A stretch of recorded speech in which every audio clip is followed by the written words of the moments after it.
Alors, bonjour à tous, je m'appelle Lise Gauvin, je suis responsable du Carrefour de l'innovation et directrice adjointe à la santé des populations ici au Centre de recherche du CHUM.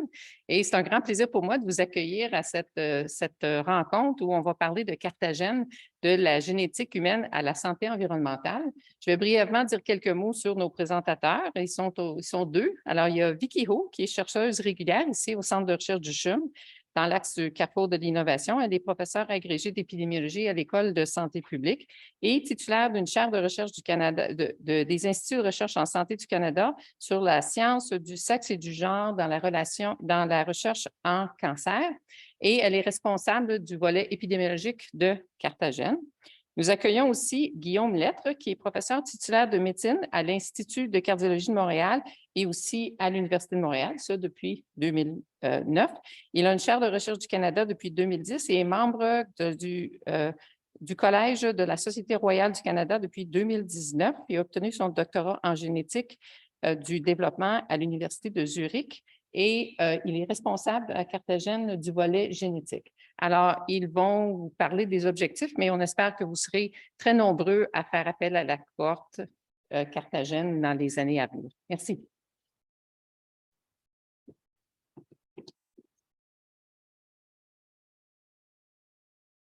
Donc, merci beaucoup, Lise, pour l'introduction, puis merci de me recevoir dans votre maison. Donc, ça me fait vraiment plaisir d'être présent aujourd'hui pour vous parler de Cartagène. Donc, j'ai deux chapeaux. Un, c'est directeur scientifique de Cartagène avec Vicky Ho et Simon Gravel.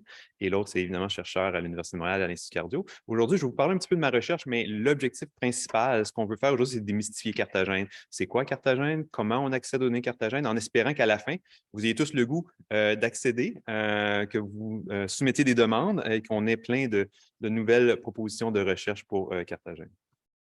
Donc, la mission de Cartagène, c'est simple, c'est d'accélérer la recherche. Ce qu'on offre, c'est une immense base de données avec des données cliniques, des biospécimens, de façon à faciliter. Au lieu de vous dire, pour répondre à ma question scientifique, je dois écrire un protocole, contacter 1000 personnes, écrire un questionnaire, collecter des échantillons. Au lieu de vous dire de devoir faire ça, c'est que vous puissiez déjà identifier à l'intérieur de Cartagène les individus, les participants qui vous intéressent, les données qui vous intéressent, les biospécimens qui vous intéressent.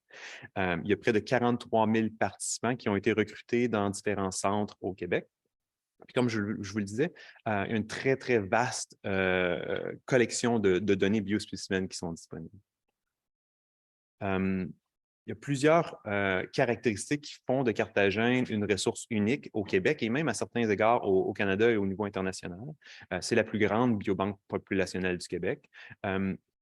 Un consentement large. Ça peut paraître un détail, mais c'est excessivement important. Par exemple, en Cartagène, vous pouvez faire une demande pour recontacter des participants. Parfois, c'est un enjeu majeur. On n'a pas la possibilité de recontacter, mais dans Cartagène, on a cette possibilité-là. Donc, il y a beaucoup de possibilités qui sont offertes avec Cartagène, puis le fait que nos participants demeurent encore aujourd'hui très actifs.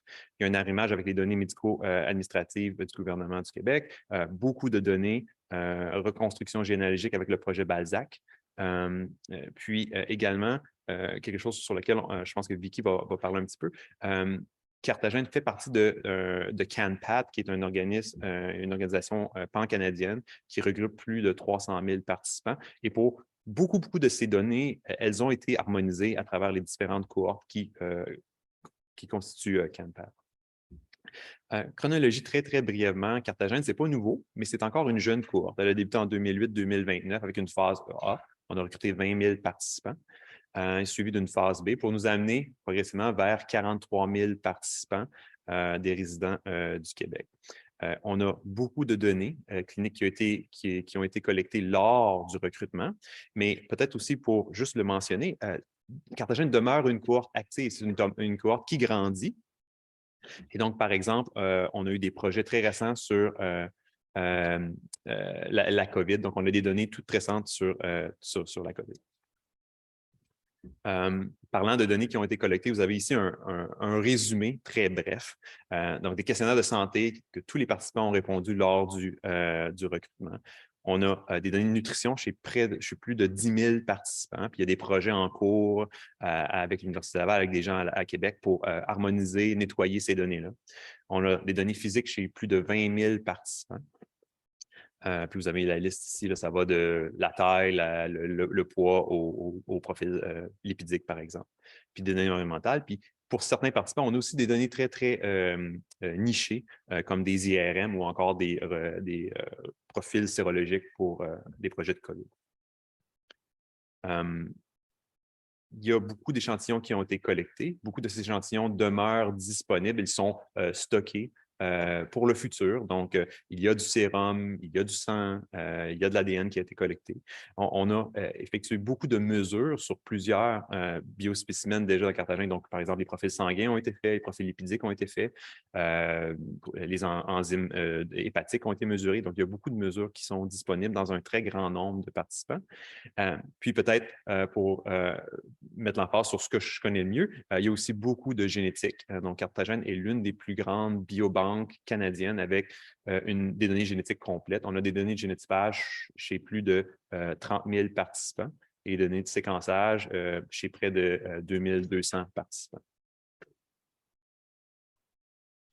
Je l'avais déjà mentionné, Carthagène fait partie de CANPAT et donc, si vous êtes intéressé, il y a des questions qui vous intéressent pour lesquelles vous bénéficieriez d'avoir accès à plus de 30 000 participants ou d'avoir une perspective au-delà du Québec. Carthagène fait partie de CANPAT et il y a des données harmonisées pour plusieurs études provinciales ou régionales. Vous les voyez ici sur cette diapo-là. Et donc, Carthagène est actif dans cette collaboration-là. On a des rencontres régulières à plusieurs niveaux, tant au niveau leadership, au niveau organisationnel. Et ce qui fait en sorte que c'est possible de coordonner un projet de recherche au-delà de Carthagène avec d'autres études qui sont situées dans d'autres provinces. En chiffres, parce qu'on aime ça dire que Carthagène n'est pas seulement une grande cohorte, n'est pas seulement une cohorte qui continue à grandir, mais c'est une cohorte qui est hyper active. On a plusieurs projets de recherche. Ici, il y en a 76 qui sont en cours. Il y en a déjà plusieurs qui ont été complétés. Puis ce n'est pas seulement les chercheurs de Montréal qui utilisent les données Carthagène. Il y a des chercheurs partout au Québec, partout au Canada, et on commence même à avoir des chercheurs internationaux qui font des demandes pour accéder aux données de Carthagène. Ça vaut peut-être la peine de mentionner que Carthagène permet aussi de faire des projets avec le milieu privé, donc avec les pharma, par exemple. Ça s'est construit à l'intérieur du formulaire de consentement, à l'intérieur du projet Carthagène comme tel. Et évidemment, il doit y avoir une demande d'accès à l'information. Puis Vicky va vous en glisser un mot là, sur les processus, des processus qui ont été très simplifiés dans les dernières années. Donc, il y a plus de 160 groupes d'individus qui travaillent avec les données Carthagène, 115 publications et on l'oublie parfois, mais c'est presque aussi important, sinon plus, 36 thèses et mémoires qui ont bénéficié des données de Carthagène. Donc, ce que je viens de faire, c'est un résumé très, très, très bref de ce qu'est Carthagène. Ce que je tenais à faire, c'est vous donner un aperçu de ce qui est disponible dans Carthagène. Évidemment, toute l'information est également disponible sur le web. Dans les prochains 10 minutes, ce que je vais faire, c'est une vignette d'un projet de recherche dans mon laboratoire qui a porté sur, qui a utilisé les données Carthagène. Puis ensuite, Vicky va poursuivre avec la description de certains de ses propres projets de recherche. Donc, comme Lise le mentionnait lors de l'introduction, je travaille à l'Institut de cardiologie de Montréal, je suis un généticien et je m'intéresse, entre autres, à la prédiction des maladies cardiovasculaires. Et donc, ce que je veux faire dans les, comme je disais, 5-10 prochaines minutes, c'est vous parler de score polygénique. Vous en avez peut-être déjà entendu parler. Je veux démystifier ce qu'est le concept, puis ensuite vous montrer comment on peut utiliser l'idée du score polygénique dans la cohorte Carthagène. Donc, mon laboratoire s'intéresse à la génétique de la maladie coronarienne, l'infarctus du myocarde. Pour ceux et celles qui sont moins familiers avec l'idée de ce qu'est une crise cardiaque, vous avez ici le cœur avec les vaisseaux sanguins, les artères coronaires qui alimentent le cœur. Lorsque vous faites une crise cardiaque, il y a une de ces artères-là qui bloque. Le cœur manque d'oxygène, ce qui mène à l'infarctus, la mort du tissu cardiaque. Puis, si on regarde une coupe de ce que représente un infarctus du myocarde, vous avez ici le remplacement du tissu sain, du muscle cardiaque par du tissu cicatriciel, donc de la fibrose, le cœur qui devient moins efficace, si vous voulez. Donc, en tant que tel, une crise cardiaque, c'est un gros problème au niveau de l'individu, au niveau des familles, évidemment, mais au niveau de notre société également. Je n'ai probablement pas besoin de passer trop de temps pour essayer de vous convaincre qu'il y a des coûts associés avec les maladies cardiovasculaires. Les gens ont des chicanes au Canada à savoir si c'est la cause 1 ou 2 ou 3 du taux de décès au Canada. C'est seulement dans les 3 principales. Ce qui est clair, c'est qu'au niveau mondial, c'est la cause principale de mortalité. C'est associé avec des coûts directs et indirects qui sont énormes également. Et donc, il est certain qu'avoir des meilleures méthodes de prévention, prédiction et de traitement aurait un gros avantage. Surtout lorsqu'on regarde les dernières courbes dans les dernières années où on voit une diminution du taux. Historiquement, dans les années, on était très, très bon. Là, il y avait une très belle réduction de la prévalence des maladies cardiovasculaires. Et si on regarde dans les 10 dernières années, ça s'est beaucoup stagné. Et donc, on a probablement besoin de nouvelles stratégies pour adresser ce problème-là. Ce qu'on pense, c'est qu'il y aura un intérêt à essayer d'identifier de façon précoce les individus qui sont à plus haut risque de développer un infarctus du myocarde. Puis, étant généticien, comme la grande majorité de votre code génétique ne change pas de la naissance jusqu'à l'âge adulte, on pourrait penser que si on avait un test génétique qui serait assez prédictif, on pourrait le faire très, très, très, très tôt. Et donc, ce qu'on cherche à faire, c'est vraiment de pouvoir, dans une population, identifier les individus qui sont génétiquement prédisposés à un plus haut risque d'infarctus du myocarde. Puis ici, c'est important de distinguer un plus haut risque versus une certitude d'avoir un infarctus du myocarde. Donc, en génétique, des maladies polygéniques comme l'infarctus du myocarde, on n'est pas dans il n'y a pas de certitude, on fait des prédictions, on regarde qui sont les individus qui sont le plus à risque, mais évidemment, ce score-là ou cette prédiction-là n'est pas fataliste. Somme toute, si on est capable d'identifier une partie de la population qui est plus à risque, on peut facilement penser à des mesures, soit de suivi, soit de prévention, axées sur ce groupe-là qui permettrait de minimiser l'impact au niveau de l'individu, mais au niveau de la société même des maladies cardiovasculaires. Donc, maintenant, vous allez me dire, bon, mais ça, c'est pas nouveau, essayer de prédire qui est à risque d'avoir un infarctus. Il y a plein de facteurs de risque bien connus, le taux de lipides, pression artérielle, le tabagisme qui sont bien connus. Certains d'entre vous connaissez probablement le score Framingham. Donc, il y a déjà des risques qui existent, c'est des scores de risque qui existent. Ces scores-là ne sont pas parfaits. Et la question qu'on s'est posée, que plusieurs personnes se sont posées, c'est est-ce qu'on est capable de combiner ça avec de l'information génétique? Ce qui m'amène à très brièvement présenter c'est quoi un score polygénique. Puis la façon la plus simple de le présenter, c'est une diapo que j'utilise en classe, c'est de penser à une note pour un cours à l'université. Donc, dans cet exemple-ci, vous avez 3 examens qui ont chacun une valeur différente. Bien, en fait, comment vous faites pour déterminer la valeur de la moyenne que vous allez avoir à la fin de l'année? C'est une moyenne pondérée dépendamment de la valeur de chacun des examens. Un score polygénique, c'est essentiellement la même chose. Vous avez un nombre de variants génétiques qui ont chacun un impact sur le risque d'infarctus du myocarde. Donc, ils sont pondérés de façon différente. Puis lorsqu'on calcule un score polygénique pour quelqu'un, ce qu'on fait, c'est une somme pondérée. On prend toutes les variants associées avec l'infarctus du myocarde, on les pondère en fonction de leur effet sur le risque de développer la crise cardiaque, puis on fait une somme, ce qui nous donne un score. Donc, on est capable de très rapidement calculer un score polygénique pour chaque individu de développer ou non la crise cardiaque.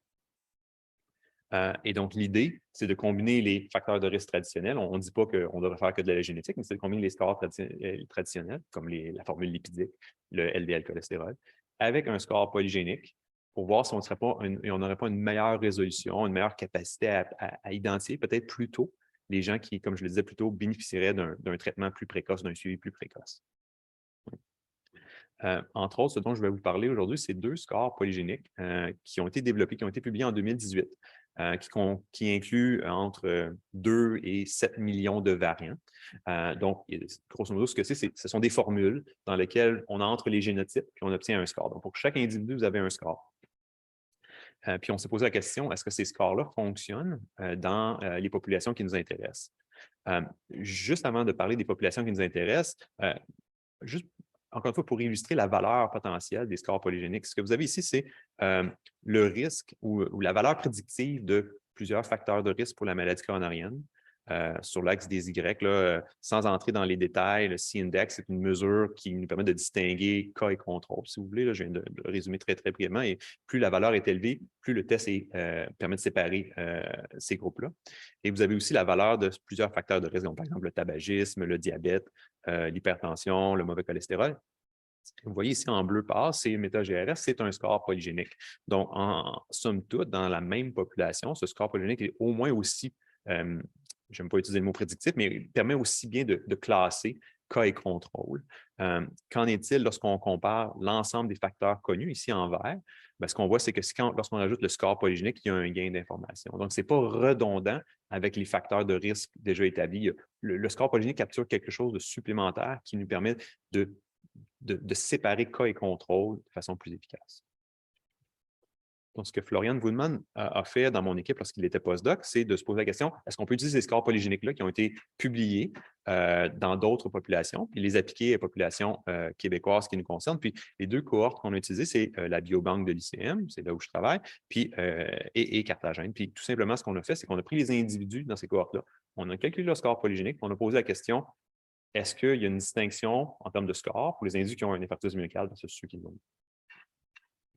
Donc, ça résume simplement notre protocole. On calcule le score polygénique, on fait des tests d'association, puis on pose comme question, est-ce que les scores diffèrent entre les individus qui ont la maladie cornéenne, comme l'infarctus du myocarde, et ceux qui ne l'ont pas?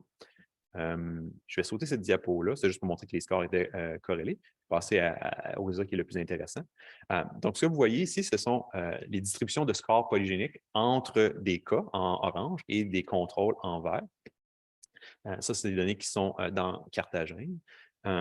Donc, on peut regarder les chiffres très rapidement pour voir qu'effectivement, le score polygénique est associé avec, plus le score polygénique est élevé, plus le risque d'avoir la maladie cornéenne, comme l'infarctus du myocarde, est élevé.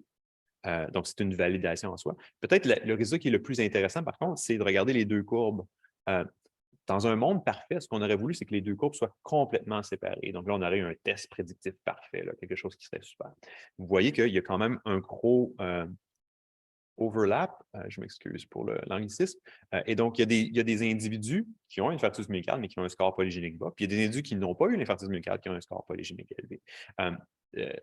C'est décevant peut-être, mais ce n'est pas nécessairement surprenant compte tenu qu'on travaille avec une maladie qui est hautement polygénique, puis où l'environnement a aussi une composante très, très, très importante.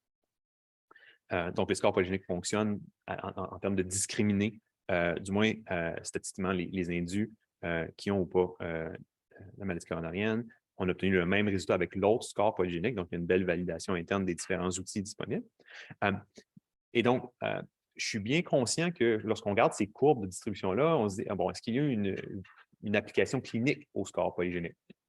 Et comme je vous disais, on aurait aimé savoir des courbes qui sont beaucoup plus distinctes l'une de l'autre. Donc, c'est une façon de voir le résultat. Une autre façon de voir le résultat, c'est de comparer avec ce qu'on fait présentement. Puis, l'exemple que je vais vous montrer ici, j'espère, va vous convaincre qu'il y a peut-être un futur clinique au score polygénique. Donc, dans la population québécoise d'origine canadienne-française, il y a une mutation dans le gène LDLR, sur le récepteur du mauvais cholestérol, qui cause l'hypercholestérolémie familiale. La fréquence, dépendamment où vous êtes au Québec, va être en 0,03 pour 0,4 Dans nos données, on a trouvé 14 personnes qui ont cette mutation-là. 10 de ces personnes-là ont eu un infarctus du myocarde, un taux de cholestérol relativement élevé. Puis on estime que si vous avez cette mutation-là, votre risque d'avoir la maladie coronarienne augmente de 3 fois. Maintenant, je ne sais pas s'il y a des cardiologues dans la salle ou en Zoom, mais probablement que ce ne serait pas très difficile d'essayer de vous convaincre que si vous savez que vous êtes porteur de cette mutation-là, ben, vous aimeriez avoir un traitement pour diminuer votre taux de mauvais cholestérol. Donc, probablement prendre des statines et peut-être même en plus bas âge qu'on le recommanderait normalement. Et donc, l'argument qu'on fait, que d'autres également ont fait, c'est si vous êtes prêt à donner une statine plutôt à quelqu'un qui a une mutation dans le gène de LDLR, qu'en est-il des individus qui ont un score polygénique qui les mettent un peu dans la même zone, c'est-à-dire des individus dont le score polygénique prédit qu'ils ont un risque 3 fois plus élevé d'avoir un infarctus du myocarde avant l'âge de 60 ans, par exemple. Et l'argument, c'est le même. Si on est pour donner des statines plutôt à des gens qui ont une mutation dans LDLR, devrions-nous, c'est une question qu'on doit se poser, évidemment, il y a plusieurs études qui le font, mais devrions-nous donner des statines plutôt à des gens dont le score polygénique est plus élevé? Donc, on pourra en discuter. C'est une question qui est hyper d'actualité, puis il y a beaucoup d'essais cliniques présentement qui essaient de répondre à cette question. mon temps file rapidement, puis je vais être certain de laisser à Vicky le temps de faire toute sa présentation. On a testé également si les scores polygéniques permettaient de prédire non pas les événements primaires, mais les événements secondaires. Donc, c'est quelque chose à l'Institut cardio, on est très intéressé parce que souvent, ces événements-là sont plus complexes. La réponse est oui et non. Ils fonctionnent. Donc, statistiquement, vous voyez, les valeurs est significative. Maintenant, quand vous regardez les courbes, elles sont beaucoup plus superposées. Ça s'explique par différents facteurs. Un, entre autres, c'est que probablement les individus qui ont des événements secondaires sont plus âgés. On sait que la génétique pour la maladie coronarienne perd de son impact durant le vieillissement. Donc, c'est une possibilité. L'autre possibilité, c'est qu'il y a peut-être une génétique qui est différente pour l'événement secondaire versus l'événement primaire. Donc, ça, c'est quelque chose qui intéresse aussi beaucoup de chercheurs à l'Institut cardio. OK. Donc, un point qui est important sur lequel, si vous avez fait des lectures, entendu parler de score polygénique, qui revient toujours, c'est la question de sa spécificité à la population dans laquelle il a été développé. La majorité des scores polygéniques qui existent présentement ont été développés dans des populations d'origine européenne, comme les individus d'origine canadienne, française, de Carthagène. Mais il y a beaucoup de différences entre populations, en termes de fréquence allélique, en termes d'effets, en termes de déséquilibre de liaison. Ici, c'est un exemple qui a été publié aux États-Unis dans une cohorte qui avait des patients qui provenaient de différents groupes ancestraux, donc blancs, noirs, hispaniques et asiatiques.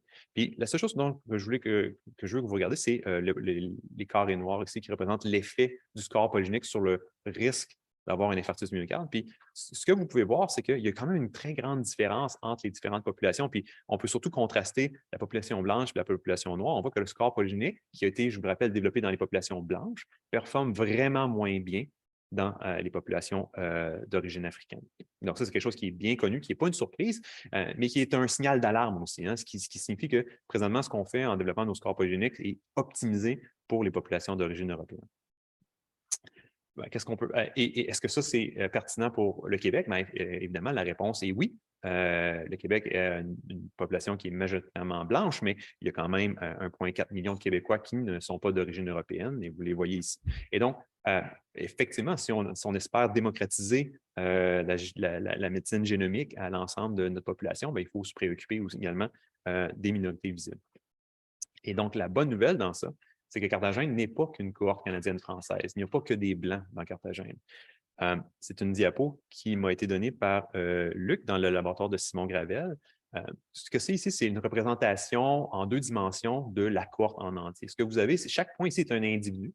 Puis on a analysé les données génétiques, ou Luc a analysé les données génétiques, puis on les a séparées en fonction des données génétiques. Le gros nuage noir ici, ça représente des individus d'origine européenne. Puis en fait, je peux tout de suite vous dire que le groupe ici représente des individus qui proviennent surtout du Saguenay. Mais vous voyez, il y a aussi des nuages de points qui sortent de ce nuage-là. Donc, ce sont des groupes qui sont d'origine arabe, d'origine africaine, d'origine latino, qu'on retrouve dans Carthagène et dans lesquels on peut aller et maintenant tester nos scores polygéniques et optimiser nos scores polygéniques. Donc, ça, c'est quelque chose sur lequel on met beaucoup d'emphase. Oui, la majorité des participants de Carthagène, par définition, vont être d'origine canadienne-française, voilà, mais ce n'est pas que des Canadiens français. Donc, en conclusion, j'espère vous avoir partagé mon enthousiasme pour les scores polygéniques et pour Carthagène. Je pense qu'il y a plein de belles opportunités à court, moyen et long terme.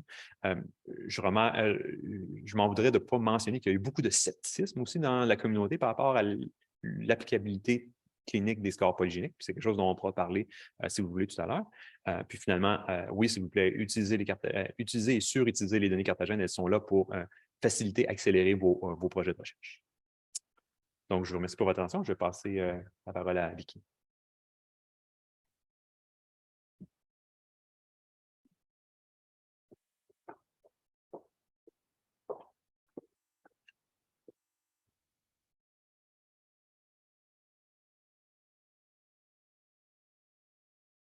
Merci beaucoup, Guillaume. Donc, mon but est de compléter le travail présenté par Guillaume en génétique.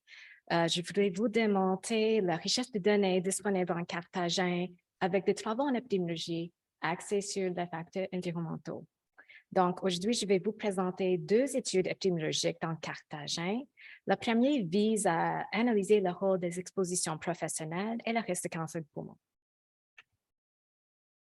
Donc, je suis une épidémiologiste ici au CRCHUM et aussi à l'École de santé publique à l'UDM. Donc, l'un de mes thèmes de recherche porte sur le rôle d'exposition professionnelle dans l'étiologie du cancer. Et la raison pour laquelle j'ai choisi ce domaine-là est que de nombreuses expositions présentes dans l'environnement se retrouvent également, mais dans une intensité beaucoup plus élevée, à une fréquence beaucoup plus stable, dans le lieu au travail. Ce qui fait une carte idéale pour mener des études épidémiologiques, mais aussi pour informer des interventions en futur pour la santé publique. Au Canada, près de 15% des cas annuels de cancer du poumon sont attribuables à d'exposition professionnelle et 17 agents carcinogènes pulmonaires, mais malheureusement, de nombreux agents n'ont pas été évalués par le Centre international de recherche sur le cancer en raison de la réalité des études épidémiologiques et donc les effets carcinogènes de nombreux agents professionnels chez les humains restent inconnus. Étant donné que la plupart des ados passent beaucoup de temps au travail, dans un environnement de travail, l'élimination de cette exposition professionnelle peut avoir un impact énorme sur la santé. Donc, notre étude vise à répondre à cette lacune avec deux objectifs. Le premier est d'étudier l'association entre l'exposition professionnelle et le risque de cancer du poumon. Et le deuxième est d'analyser cette association-là séparément chez les femmes et chez les hommes. Et la raison qu'on a mis en face sur cet aspect-là est qu'il y a vraiment très peu d'études épidémiologiques qui ont focalisé sur des expositions professionnelles chez les femmes. Alors, pour répondre aux objectifs, on a mené une étude cas cohorte nichée dans Carthagène. Notre cas consiste à des participants carthagènes qui ont eu un diagnostic de cancer du poumon incident entre les débuts de l'étude de Carthagène en 2009 jusqu'à 2016. On a identifié ce cas-là avec le couplage des données en Carthagène, avec le RAMQ et aussi le registre de cancer au Québec. Pour établir un groupe de comparaison, on a établi une sous-cohorte des individus. Ça, c'est un échantillonnage aléatoire de notre cohorte Carthagène et on a sélectionné 1107 participants d'être ce groupe de comparaison. Et un des avantages à choisir une DV cas cohorte est que ce groupe de sous-cohorte peut être utilisé comme un groupe de comparaison pour plusieurs maladies. Donc, je peux comparer avec le cas de cancer du sein, le cas de cancer de prostate aussi. On a exclu les personnes qui ont eu un antécédent de cancer, qui ont eu des informations manquantes sur le tabagisme et qui étaient sans emploi. Alors, dans Carthagène, on a utilisé des informations sur l'emploi la plus longue durée. Ça inclut des informations collectées sur le titre de poste, l'industrie et l'âge de début de cet emploi et l'arrêt, si ça s'applique. Pour estimer l'exposition professionnelle pour des titres d'emploi, on a utilisé une étude développée par deux chercheurs ici au CRCHUM, Jack Simitiki et Jérôme Lavoué, qui s'appelle la matrice canadienne d'exposition professionnelle ou CANGEM. CANGEM, c'est un outil qu'on peut utiliser pour donner des informations sur la probabilité de l'exposition à une liste de 258 agents pour une certaine type d'emploi pendant une certaine période de temps. Et voici juste quelques détails supplémentaires sur CANGEM. CANGEM consiste à 3 axes, le code de profession ou le type des emplois, la période de temps et l'agent. Et on peut choisir jusqu'à 258 agents pour estimer les différentes mesures de l'exposition. Donc, indiqué dans la boîte, c'est les différentes mesures de l'exposition qu'on peut tirer par CANGEM, la probabilité d'exposer, la concentration et aussi la fréquence. On utilise la probabilité d'exposition pour définir le statut pour les participants de Carthagène. Donc, je vais juste passer un petit peu plus de temps pour vous expliquer. Alors, la probabilité d'exposition est le pourcentage d'emplois considéré comme exposés dans une cellule de CANGEM, c'est-à-dire une sélection d'un type d'emploi, une période de temps et un certain agent. Donc, par exemple, pour la cellule de soudeur de gaz, pendant une période de 1980 à 1985, pour n'importe quel agent, contient 25 emplois exposés sur un total de 30 emplois. Alors, pour pour cet exemple, la probabilité d'exposition à cet agent X est 83 %. Avec un autre exemple plus concret, ici pour un agriculteur employé pendant la période de 1950 à 1980, en utilisant 4 gènes, on peut estimer la probabilité d'être exposé aux pesticides à 80 % en concentration moyenne par une fréquence de 2 heures par semaine. Le couplage de données avec CanGEM nous a donné une probabilité estimée d'exposition à chacun de 258 agents pour l'emploi le plus longue durée occupée par chaque participant en cartagène. L'exposition professionnelle à chaque agent a été paramétrisée dans 3 catégories. Jamais exposés s'ils ont une probabilité d'exposition à 0. Entre 0 et 25 % sont des catégories exposées d'une façon incertaine et exposées consistent de cellules qui ont une probabilité de 25 % ou plus. Alors, pour prioriser des agents dans CanGEM, on a seulement retenu des agents qui ont un minimum de 5 cas exposés et 5 cas non exposés. On a également exclu des agents professionnels qui étaient déjà reconnus comme carcinogènes avec des preuves suffisantes pour le cancer du poumon. Mais on a quand même mis ces agents-là, cette exposition-là, comme une variable d'ajustement dans notre modèle. Donc, par conséquent, on a retenu 25 agents pour notre analyse. Alors, c'est un peu petit, mais voici la liste complète de ces 27 agents. Dans la figure, c'est la ratio des cotes pour le cancer du poumon, estimé dans le modèle séparé pour chacun de ces 27 agents. Et l'interprétation ici est la comparaison pour l'incidence de cancer du poumon chez les exposés versus les non exposés. Donc, dans notre population totale, on trouve un risque élevé de cancer du poumon suite à l'exposition professionnelle aux agents suivants: les aldéhydes aliphatiques, les alkynes, les cendres, le sulfate de calcium et les agents de nettoyage, le formaldéhyde et le chlorure d'hydrogène. J'ai indiqué dans la boîte bleue aussi 2 associations qui étaient l'association inverse, c'était l'exposition en monoxyde carbure et le HFP. Voici les résultats stratifiés par le sexe. Donc ici, j'ai juste vous montré des résultats chez des femmes. On retrouve un risque élevé de cancer du poumon associé avec une exposition professionnelle au carbonate de calcium, la fumée de cuisson, les biocides, les agents de nettoyage et aussi le isopropanol. Chez les hommes, on a trouvé seulement un risque élevé de cancer de poumon associé avec le sulfate de calcium et on voit encore l'association inverse associée avec l'exposition au monoxyde de carbone et la HAP. Alors, dans notre orientation future, nous souhaitons élargir notre base d'études en incluant toutes les cohortes qui participent en CanPath et ça va vraiment augmenter notre puissance statistique, particulièrement pour l'analyse stratifiée par sexe. Et une de nos limites dans notre étude était un focus seulement sur un agent à la fois. Donc, l'idée est d'appliquer un concept d'exposomique qui tient compte de toutes les différentes polyexpositions au milieu de travail et estimer leur impact ensemble sur le risque de cancer.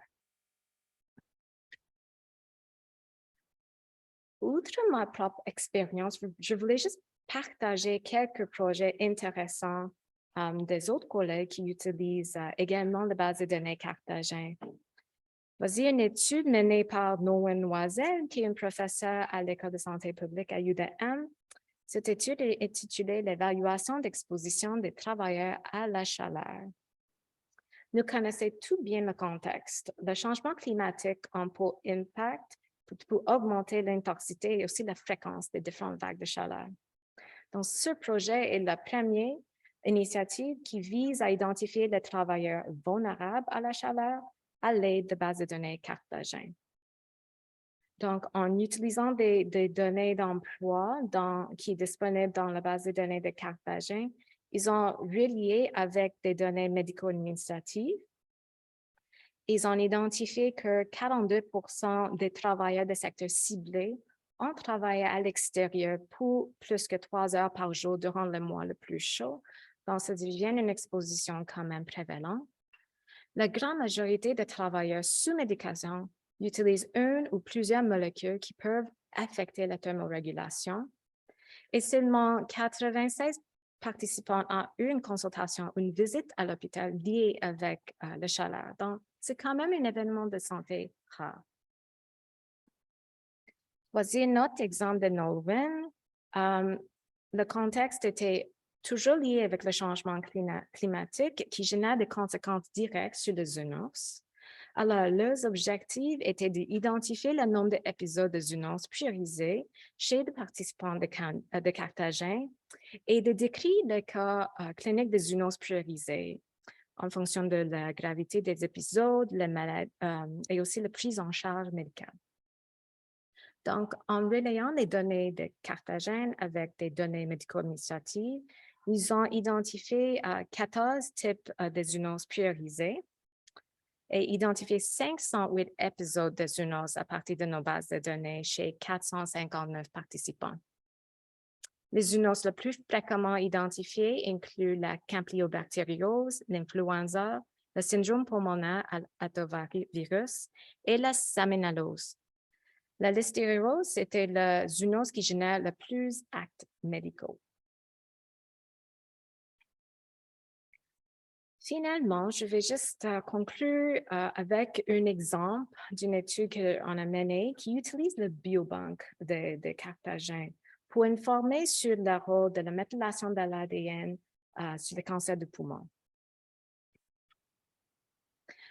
Le contexte de cette étude était le suivant. Une étude d'association de l'épigénome, ou une IWAS, a rapporté une association forte entre le risque de cancer du poumon et la hypométhylation dans 2 gènes, FTAR3 et AHAA.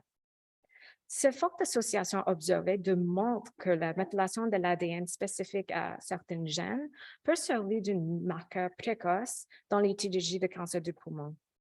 Mais cependant, ces études précédentes se concentrent seulement sur une seule site de CPG dans ces 2 gènes-là.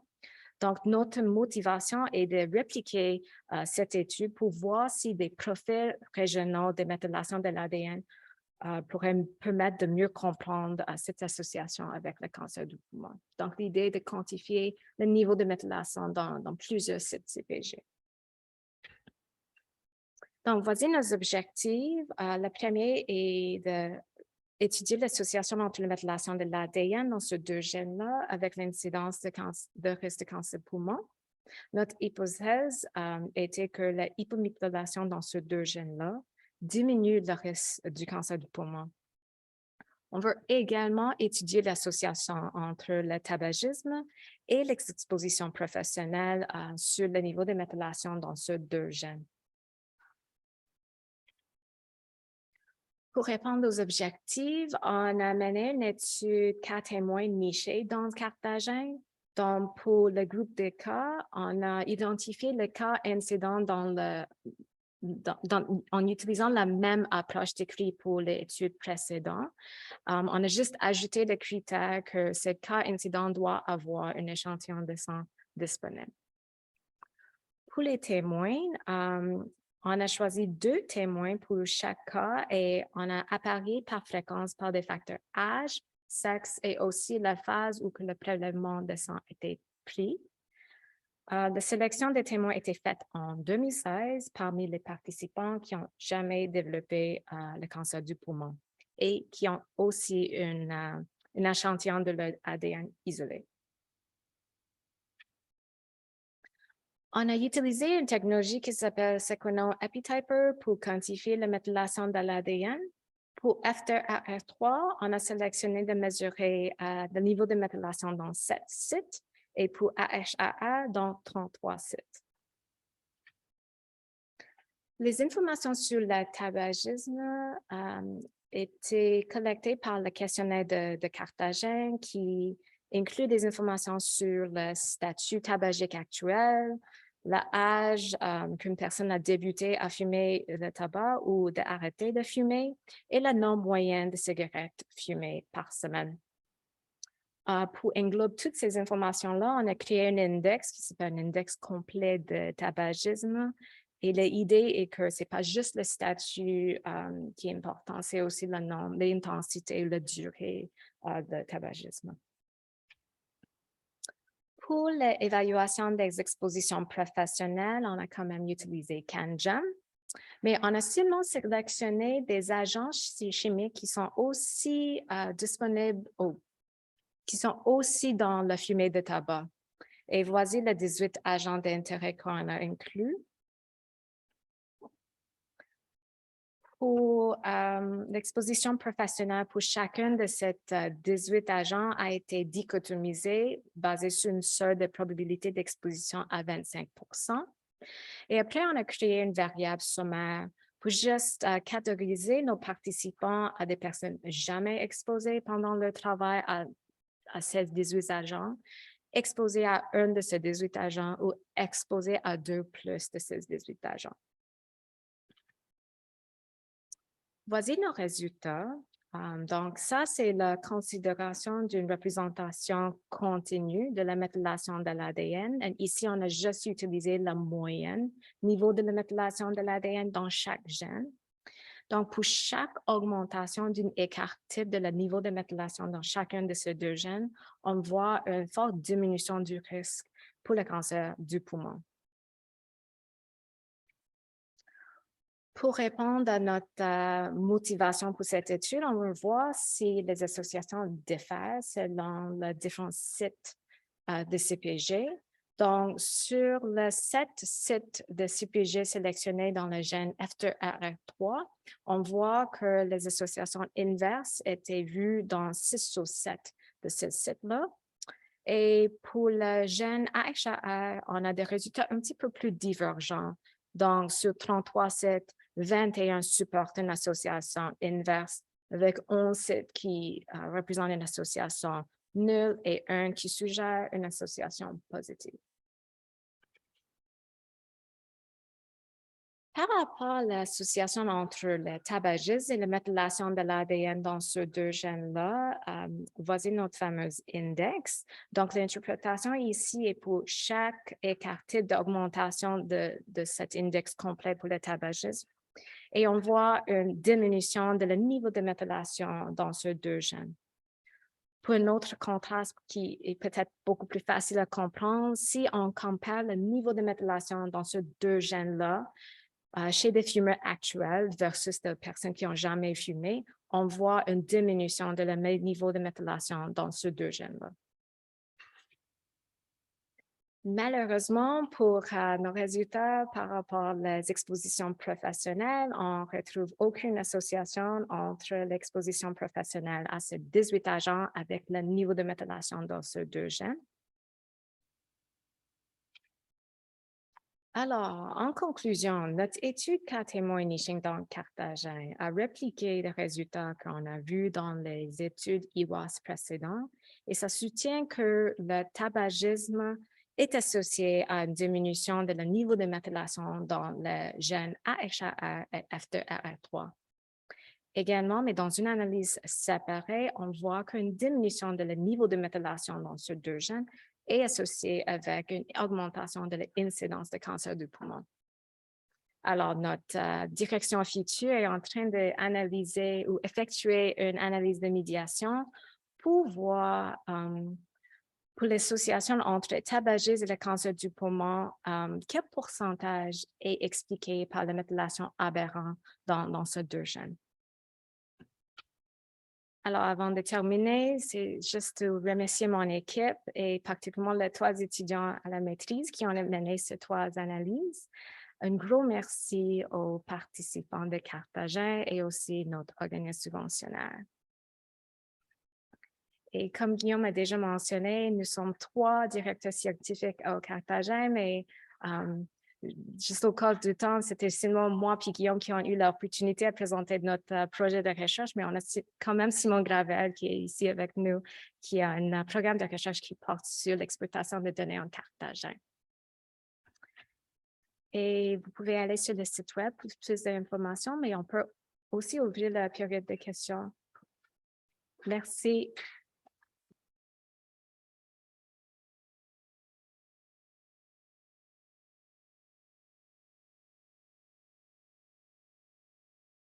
On va ouvrir pour la période de questions. J'invite les gens qui participent avec nous en ligne à rédiger leurs questions puis de le mettre dans le clavardage. Entre-temps, on a une première question. Vincent, vas-y.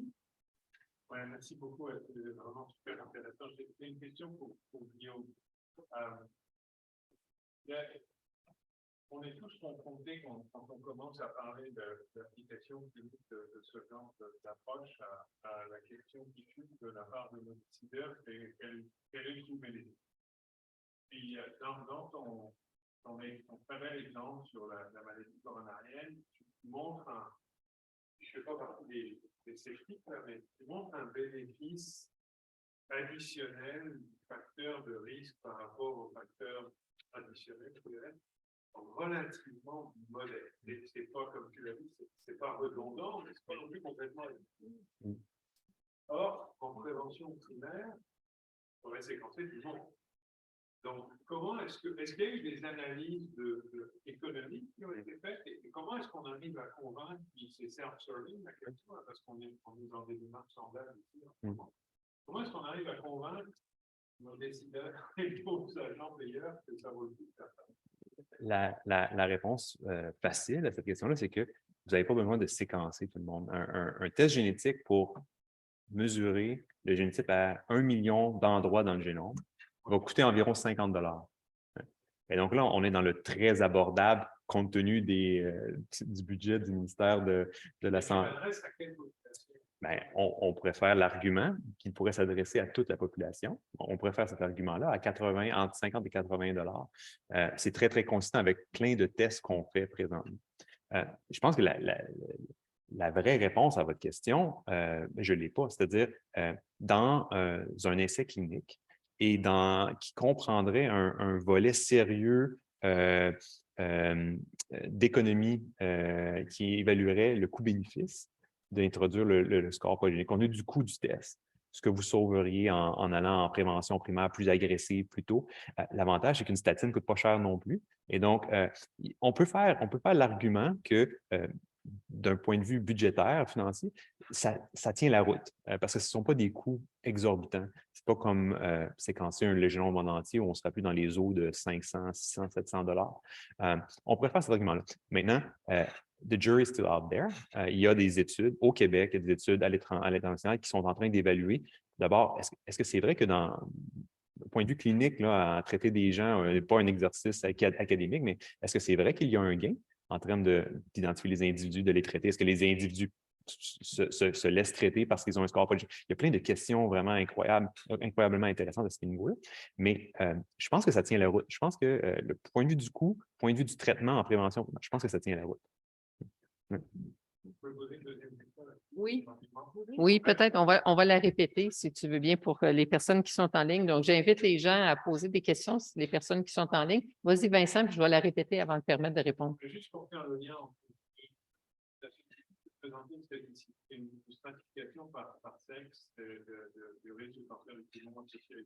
Est-ce qu'il y a eu aussi des analyses par origine, comme Guillaume a montré que les scores de risque polygénique ne s'appliquaient pas forcément de la même façon aux populations non blanches ou pas d'origine européenne? Est-ce que vous avez fait des analyses-là pour les risques d'exposition professionnelle? Je répète la question pendant que Vicky réfléchit à sa réponse. La question de Vincent était, dans les études de Vicky, il y a eu une stratification en fonction du sexe, des hommes et des femmes. Est-ce qu'il y a eu une stratification, une analyse semblable pour différents types de populations, comme le fait Guillaume, à savoir des personnes d'origine européenne, d'origine autochtone ou d'origine africaine, etc. Vicky? Merci, Vincent. Alors, la courte réponse est non. Dans nos populations qu'on a sélectionné des participants, honnêtement, la grande majorité était de caucasiennes. Donc, on n'est pas assez de participants diversifiés dans notre étude pour faire cette sélection par la réputation d'ethnicité. Mais c'est vrai que c'est une bonne idée et peut-être pour les prochaines analyses, on pourrait faire ça d'une manière plus stratégique. Moi, j'ai une question et on en parlait juste avant le début des présentations. Est-ce que vous pouvez peut-être faire un topo sur la façon d'accéder aux données, les procédures et ainsi de suite, parce que j'ai compris que vous souhaitiez que les gens demandent accès à la base de données puis fassent toutes sortes d'analyses et ainsi de suite pour exploiter la richesse de cette infrastructure de données. Peut-être nous en dire quelques mots. Actuellement, je vais juste repartager mon diapo parce qu'on a... Excellent. Attends, c'était ici. Donc, voici le processus d'accès. La première étape est de juste créer un compte avec nous et de déposer une demande. Donc, toutes les formulaires sont déjà disponibles sur le site web. L'étape 2 est une évaluation à l'interne qui est par un comité scientifique indépendant. Et la troisième étape est de juste élaborer le contrat de l'accès. Donc, tout est disponible sur le site web, mais c'est vraiment un processus très rapide. Je pense qu'on a un comité d'évaluation 3 ou 4 fois par année. Donc, voilà. Est-ce que les gens doivent aller au comité d'éthique avant? Est-ce que ça fait partie du formulaire comité d'éthique pour accéder aux données, puisqu'il y a des données de santé?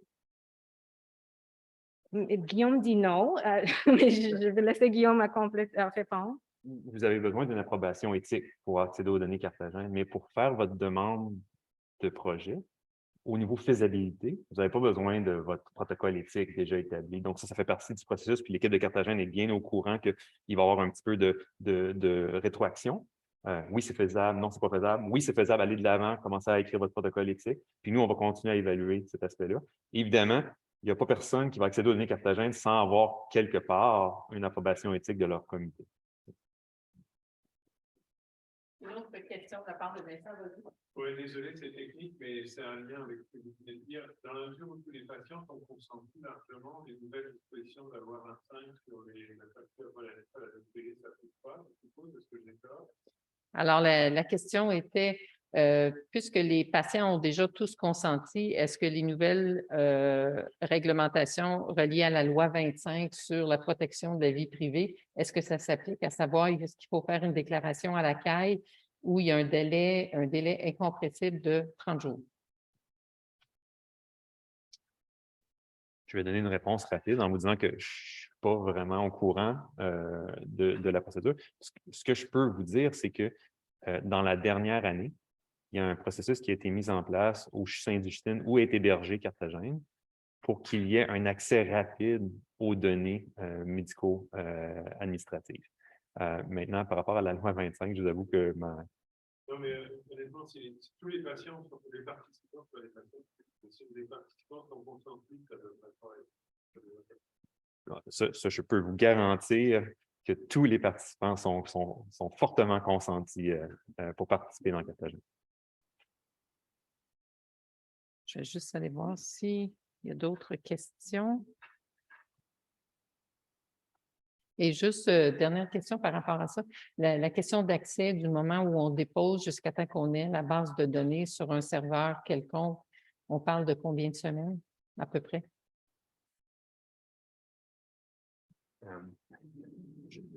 Évidemment, vous avez besoin d'une approbation éthique de votre comité. Donc, c'est des facteurs qui sont en dehors de contrôle de l'équipe. On posait la question, ça prend combien de temps accéder aux données Cartagena? Donc, tout l'aspect éthique qui est plus de votre côté, combien de temps vous pouvez, que ça prend pour que votre projet soit approuvé par l'éthique. Ensuite, il y a la signature des contrats qui est du côté Sainte-Justine pour Cartagena et du côté de votre institution. Évidemment, ça peut prendre plus ou moins de temps. Je pense qu'à l'intérieur de 3 mois, c'est très réaliste de penser à accéder aux données Cartagena. Du moment au moment où le projet est vu par le comité d'accès puis qu'il y a un go qui est donné que oui, le projet est faisable. Ouais. pour les gens qui ont des demandes seulement pour les données, on a une biobanque. Pouvez-vous venir au micro, s'il vous plaît? Merci. Juste pour pas que j'aille à répéter. Merci. Bonjour, je suis Simon Gravel, l'autre co-directeur scientifique. Je voulais aussi mentionner que Cartagène est une biobanque, donc on a accès à des échantillons biologiques. Donc, les gens qui demandent accès aux échantillons biologiques, souvent, ça va prendre un peu plus longtemps parce qu'il faut que le comité évalue est-ce qu'il y a assez d'échantillons, est-ce qu'il y a des questions un peu plus compliquées qui se posent. Quand les gens demandent accès seulement aux données, donc soit les données d'environnement ou les données génétiques et tout ça, les risques sont beaucoup plus faibles.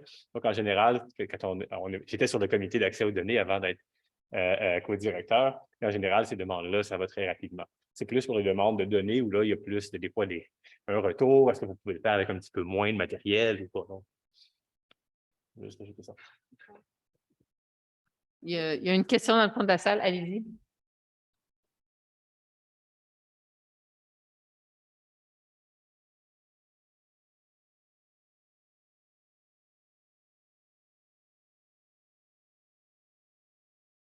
Alors, la question était de savoir, il a été mentionné qu'il y avait des projets de recherche avec l'industrie privée qui étaient en cours.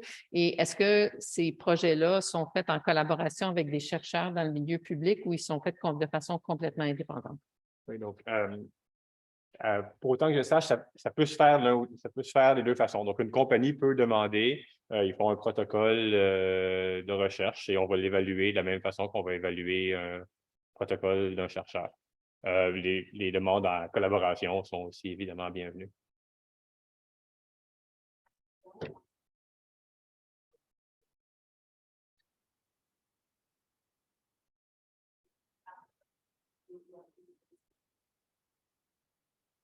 Juste répéter la question. Oui, donc la question, c'est est-ce qu'on a une politique en matière de propriété intellectuelle? C'est une compagnie pharmaceutique qui utilise les données de Cartagène et développe par exemple, des médicaments ou des brevets, ou des choses comme ça. La réponse est oui, mais je n'ai pas les détails avec moi. Je sais pas si, donc, on n'a pas eu encore je ne me trompe pas, de collaboration directement avec une pharma où on a eu besoin de faire un contrat, mais je crois qu'après, ça irait dans le contrat lui-même. Donc, dans le contrat, on dirait voici les attentes en matière de propriété intellectuelle. Évidemment, on considère ça c'est important à considérer, évidemment, avant de donner nos données à une compagnie pharmaceutique, par exemple. Moi, j'ai une autre question. Par rapport à la question d'accès aux données, je comprends que vous avez accès au code postal à 6 positions de la résidence de la personne. Je présume que ce n'est pas une information qui est partagée. Si les gens souhaitent faire des liens entre, par exemple, l'exposition aux ressources dans le milieu résidentiel et différentes retombées de santé, est-ce que vous faites l'appariement et le cas échéant, comment ça se passe? Donc, ça, je peux aussi en discuter un peu, parce que j'ai eu un projet, justement, où on faisait de la génétique des populations, on voulait savoir la diversité génétique à très fine échelle, puis il y a eu cette discussion-là de à quel niveau on peut avoir accès aux données. Et ça, c'est une question qui va se poser avec le comité d'accès aux données. Donc, un chercheur peut dire, moi, je voudrais avoir accès à par exemple, aux informations d'environnement à l'échelle très régionale avec le code postal à 6 chiffres. Mais évidemment, il faut qu'on se pose la question, est-ce que donner ces informations-là risque de permettre aux gens de réidentifier des participants? Oui.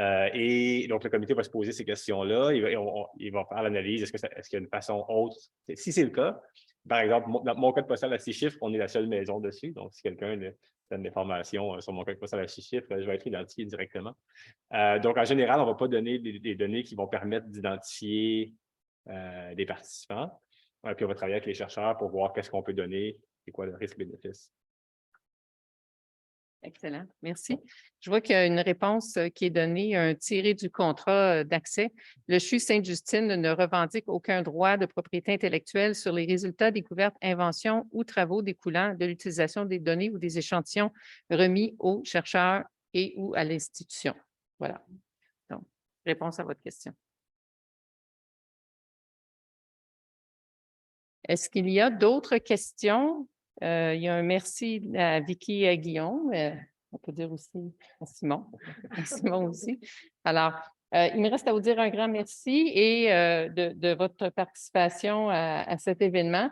Et c'est vraiment excitant ce que vous faites avec la cohorte Carthagène et j'espère que ça va inspirer plusieurs de nos collègues à prendre accès à Carthagène et faire d'autres analyses. Merci beaucoup et bon après-midi.